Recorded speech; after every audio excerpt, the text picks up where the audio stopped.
नमस्कार, आप देख रहे हैं एबीसी न्यूज नेटवर्क अतुल्य भारत चेतना। मैं हूं आपके साथ अक्षिता मौर्य। आइए रुक करते हैं खबर की ओर। पूर्व वाचनालय सचिव अजय श्रीवास्तव एडवोकेट ने कहा, पटवारियों का आंदोलन अनुचित। घूसखोर पटवारियों के खिलाफ प्रशासन ने सख्त रुख अपनाया है, तो प्रशासन गलत कहाँ है, ये कहना है अभिभाषक संघ जावरा के पूर्व वाचनालय सचिव अजय श्रीवास्तव का। ये बिल्कुल सत्य है कि पटवारी नामांकन, सीमांकन व अन्य कार्यों के लिए बिना दिए कोई काम नहीं करते। अब यदि पत्रकारों ने स्ट्रिंग ऑपरेशन कर पटवारियों के भ्रष्टाचार के खिलाफ जंग छेड़ा और इसी प्रथम दृष्टि के आधार पर कानूनी कार्रवाई की, तो पटवारी अपने संघ का शायद दुरुपयोग कर रहे हैं, क्योंकि यदि पटवारी निर्दोष साबित हों तो उन्हें न्यायालय के निर्णय के आधार पर मानहानि एवं मानसिक संत्रास का मुकदमा दायर करना चाहिए। लेकिन आश्चर्य की बात यह है कि पटवारी संघ घूसखोरी पटवारी के समर्थन में आंदोलन व प्रदर्शन करके अपनी गलत ताकत सरकार को दिखा रहे हैं। श्री श्रीवास्तव ने कहा कि ऐसा सभी संघ को सरकार को समाप्त कर देना चाहिए जो शासकीय कर्मचारी शासन से वेतन ले रहे हैं। आपने कहा कि मध्य प्रदेश में ऐसा कोई उदाहरण सामने नहीं आया है कि पटवारी ने आगे रहकर कलेक्टर अथवा एसडीएम को शिकायत की हो कि अमुक व्यक्ति मुझे रिश्वत देने की पेशकश कर रहा है। यदि पटवारी द्वारा रिश्वत देने वाले व्यक्ति की शिकायत लोकायुक्त में की हो, ऐसा कोई उदाहरण नहीं सामने आया है। रतलाम से संवाददाता मोहम्मद शरीफ कुरैशी की खास रिपोर्ट।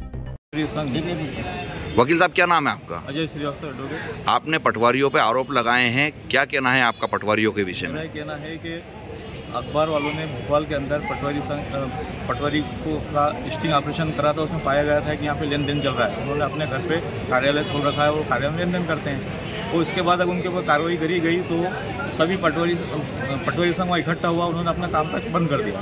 मेरा ये मानना है कि कानून कभी ये नहीं कहता है कि कोई भी सरकारी कर्मचारी अपना संघ बनाए और इस तरह के कार्य करे कि अगर उनकी पूरी कोई कायमी होती है तो कायमी के लिए सीधा न्यायालय है, न्यायालय में वो जाएँ।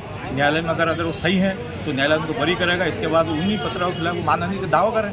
ऐसा थोड़ी होता है आप बस्ते फेंक दोगे और काम नहीं करोगे, क्योंकि आपको सरकार तनख्वाह दे रही है। तनख्वाह वाले जो भी, मेरा तो शासन से मांग है कि अगर जिसको भी तनख्वाह मिलती है और सरकारी कर्मचारी उनके जिसके भी संगठन है, उन संगठन को अवैध कर देना चाहिए, खत्म कर देना चाहिए, क्योंकि आप शासन के लिए काम कर रहे हैं और आपको उसके लिए तनख्वाह मिल रही है। हाँ, अगर आपको कहीं अव्यवस्था लग रही है, आपकी तनख्वाह नहीं बढ़ रही है, उसके लिए आप आंदोलन करें, अपने संगठन को बताएं और संगठन इसके लिए आगे आए। पर ये न्यायालय की प्रक्रिया को के संग छेड़छाड़ नहीं करें, क्योंकि क्या है कि अगर किसी व्यक्ति को कोई मांगा है, उसने कहा है तो वो उसके खिलाफ वो आया है आपके खिलाफ, तो आप उसका प्रतिकार न्यायालय में जाके करें।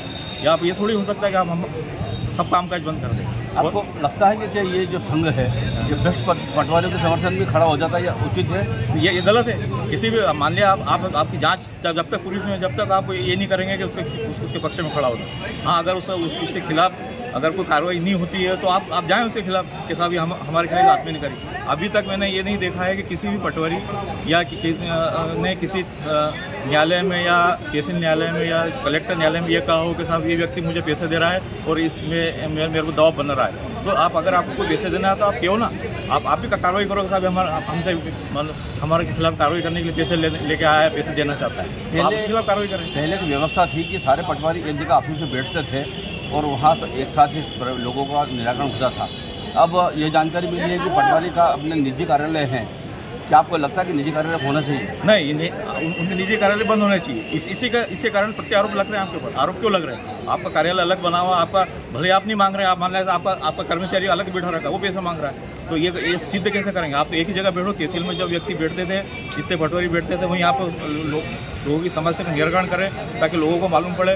तो मैं तो ये चाहता हूँ कि सबको न्याय मिले, क्योंकि हम फिर इस संविधान में लिखा है कि हर सरकारी कर्मचारी संगठन बनाए। कहीं संविधान में ऐसी कोई कार्रवाई नहीं लिखी। हाँ, आपके ऊपर कोई आक्षेप लग रहे हो या आपके संगठन के माध्यम से आपकी तनख्वाह नहीं बढ़ रही हो, उसके खिलाफ आप जाएं, पर न्याय के खिलाफ नहीं जाएं। आप मुख्यमंत्री से क्या मांग कर रहे हैं? मैं मुख्यमंत्री से मांग कर रहा हूँ कि ऐसी व्यवस्था, ऐसे संगठन जो बने हुए हैं वो सब बंद करे जाए। क्योंकि अगर ये देखा गया है कि पुलिस का संगठन होता है, उनके कप्तान एसपी उनको सस्पेंड कर देते हैं, तो कल से सब पुलिस वाले संगठन बना ले, सब एसपी को हटाए जाए।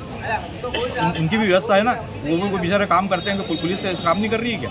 पुलिस भी काम कर रही है, उनका कप्तान उनको हटाता है, इसके बाद भी वो फिर वापस उनका हट जाते हैं। कभी कोई आंदोलन नहीं हुआ। इस तरह के आंदोलन बंद होना चाहिए। ओके, धन्यवाद। इस खबर में बस इतना ही। बने रहिए एबीसी न्यूज नेटवर्क अतुल्य भारत चेतना के साथ।